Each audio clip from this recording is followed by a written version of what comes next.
Anda kembali di Apa Kabar Indonesia Siang bersama saya Jasmine Ramadi yang masih berbincang dengan pengamat hukum Pak Benny Daga mengenai kasus Richard Lee yang cukup menarik ya Pak. Tadi juga sebelum break saya sudah menanyakan nih, kini kan dua-duanya sudah ditetapkan sebagai tersangka. Penegasan sekali lagi Pak, apakah fenomena ini sebenarnya lazim dalam dunia hukum? Karena mungkin ini penonton, pemirsa lihatnya kok aneh nih dua-duanya tersangka begitu. Iya, jadi mungkin kalau misalnya begini Mbak ya, publik itu melihat bahwa akan seperti hal yang baru. Baru dalam artian ketika seseorang melapor, kemudian orang yang melapor itu jangan sampai bisa menjadi tersangka. Kan begitu. Nah, padahal kalau dalam tadi seperti saya bilang di awal ngobrol, bahwa dalam konsepsi pidana itu hal yang normal. Hal yang normal, hal yang biasa, sepanjang buktinya terpenuhi. Untuk kedua belah pihak. Untuk kedua belah pihak, baik pelapor maupun terlapor. Pelapor pun tidak punya hak imunitas.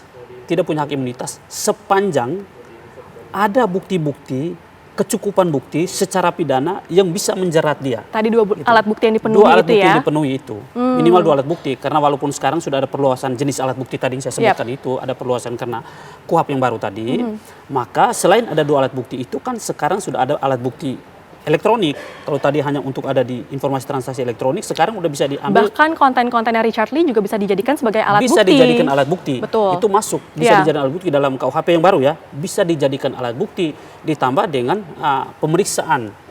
Jadi itu bisa. Gitu. Oke.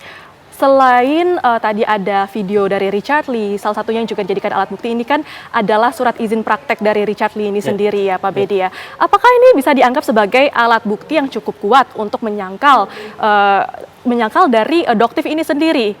Tuduhannya Doktif. Begini, kalau surat praktek dokter itu tentu itu menjadi kewenangan yang akan dilihat apakah itu proses perolehan izin, kemudian surat, praktek segala macam itu sudah betul apa tidak, sudah sesuai apa tidak. Yang dipersoalkan itu adalah overclaim. Ya kan, overclaim yang dipersoalkan itu. Nah, overclaim yang dipersoalkan terhadap produk-produknya Dr. Richard Lee itu benar apa tidak, atau jangan sampai justru bertentangan dengan kesehatan. Nah, itu yang menjadi isu yang saya kira yang diangkat dan dikritisi oleh Doktif Samira. Ya, Dokter Samira. Ya, itu yang menjadi persoalan. Iya, yang tadi juga cukup menarik nih Pak Benny. Ketika ada kasus seperti ini, pelapor justru dikenakan pasal pencemaran nama baik. Ini apakah tidak menjadi presiden buruk untuk kedepannya begitu ya? Karena takutnya kan nanti masyarakat jadi takut untuk melaporkan ada kasus-kasus hukum begitu nanti, wah dikenakan pasal pencemaran nama baik. Itu apakah tidak dikhawatirkan tuh Pak Benny? Normal, khawatir itu normal.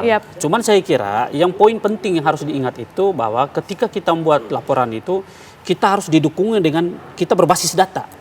Harus ada data, ada bukti, ada hal-hal yang sebenarnya bisa kita sodorkan kepada penegak hukum bahwa ini laporan saya berdasarkan buktinya ini. Sehingga masyarakat menurut saya tidak perlu takut, tidak perlu cemas, apalagi merasa bahwa jangan sampai ketika saya lapor lalu timbul. Saya juga tidak perlu takut. Sepanjang kita mampu membuktikan itu, sepanjang kita punya bukti, kita menyimpan data-data, kemudian kita disupport oleh data-data yang memang ada dugaan tindak pidana, boleh dilapor. Tidak perlu khawatir. Tidak perlu khawatir. Asal buktinya kuat ya Pak? Sepanjang buktinya kuat dan kita meyakini bahwa bukti yang akan kita sodor dan kita berikan kepada aparat penegak hukum itu benar-benar mendukung apa yang menjadi tuduhan kita, laporan kita, itu sih. Tidak perlu khawatir. Tidak perlu khawatir. Tidak perlu, nanti disangkakan pencemaran nama baik? Tidak perlu. Tidak perlu ya Pak, oke baik. Dan selain itu Pak Benny juga yang cukup menarik ini adalah kemarin karena polisi ini juga menekankan sebenarnya kedua belah pihak ini sebaiknya mediasi saja. Nah, apakah imbauan ini sebenarnya bisa membuat independensi dari proses hukum ini terpengaruh begitu? Kalau terpengaruh apa tidak independensi hukum, saya kira tidak terpengaruh. Tidak terpengaruh. Karena kewenangan penyidik itu setelah ada undang-undang baru kemudian diberi kesempatan dalam perkap itu, memang penyidik diberi ruang untuk itu, untuk memberitahu kepada para pelapor dan terlapor bahwa ini ketika ada laporan, antara pelapor dan terlapor ini masih punya kesempatan untuk dimediasi. Dalam istilah hukumnya itu ada RJ, Restoratif Justice. Kalau sepanjang RJ itu lahir sebuah kesepakatan bahwa memang ada penyelesaian, maka penyidik juga akan menerbitkan sebuah kesepakatan baru bahwa proses ini tidak bisa berjalan karena sudah ada kesepakatan untuk perdamaian. Yang mana Restoratif Justice itu juga merupakan suatu proses hukum yang sah ya Pak? Yang sah, itu sah. Itu sah. Sah. Dan sudah sering ditempuh sebelumnya. Ditempuh. Kalau dipidana kan restoratif justice. Kalau kita kita ke perdata itu, bahkan kalau di perdata itu di pengadilan negeri kan diberi kewenangan untuk mediasi. Itu mediasi sehingga tidak masuk ke pokok perkara. Nah, kalau di pidana itu kan ada RJ itu kan bisa menghentikan proses sepanjang ada kesepakatan damai. Gitu. Jadi itu normal. Dan yang tadi kita bahas juga bahwa Richard Lee ini kan terancam hukuman 5 tahun ya. Dia terancam di atas 5 tahun. Di atas Karena 5 tahun. Hukuman yang paling tinggi itu, Mbak. Kalau kita lihat yang paling tinggi itu kan di pasal 435 sama pasal 381 ayat 2 itu 12 tahun. Dan saat ini kan Richard Lee tidak ditahan begitu ya. Apakah ini juga bisa menjadi presiden buruk dilihat oleh masyarakat? Karena tidak dilakukan penahanan terhadap Richard Lee saat ini. Itu yang harus kita kritisi. Kalau saya sendiri ketika ditanya itu, menurut saya harus kritisi itu. Kenapa tidak ditahan? Itu kenapa tidak ditahan? Karena ketika kalau itu tidak ditahan, kalau penyidik sudah meyakini bahwa ada 2 alat bukti plus 2 alat bukti baru berdasarkan perintah KUHP yang baru, maka yang paling penting adalah harus ditahan. Gitu. Tetapi sekali lagi kita tidak mengintervensi kerja penyidik.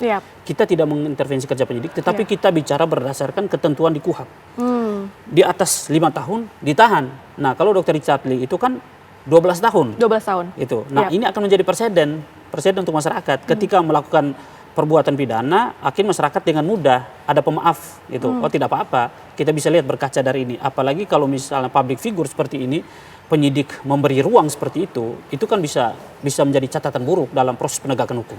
Oke, ini kan juga menarik adalah keduanya ini di bidang medis ya. Medis. Nah, apakah dengan adanya kasus ini juga menjadi catatan terhadap kode etik dari bidang medis ini sendiri, Pak? Nah, ini penting, Mbak. Pertanyaan bagus, pertanyaan menarik. Yang paling penting sekarang saya kira harus ada standar di dalam proses medis.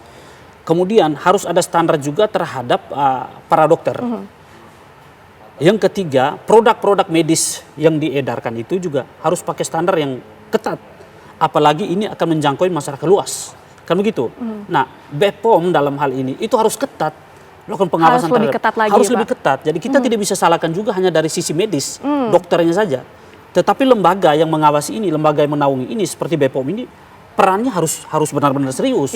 Artinya melihat kan kalau kita berkaca dari case-nya Dr. Richard Lee sama Doktif ini kan terkait overclaim. Ada beberapa produk yang dijual kemudian dibeli. Dan produk-produk tersebut juga sebelumnya sudah menyebar di masyarakat luas. Sudah menyebar di masyarakat luas. Sudah digunakan juga, dikonsumsi juga oleh masyarakat. Pertanyaan sekarang, fungsi pengawasan tuh BPOM terhadap terhadap produk-produk ini di mana?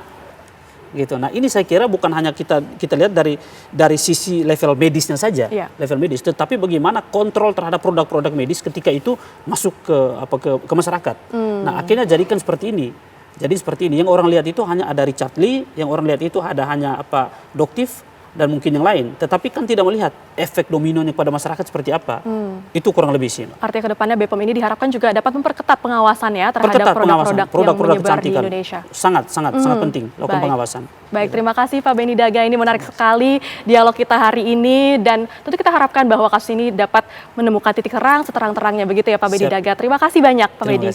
Ya pemirsa, dan apa kabar Indonesia Siang akan kembali hadir dengan sejumlah informasi menarik lainnya. Tetaplah bersama kami.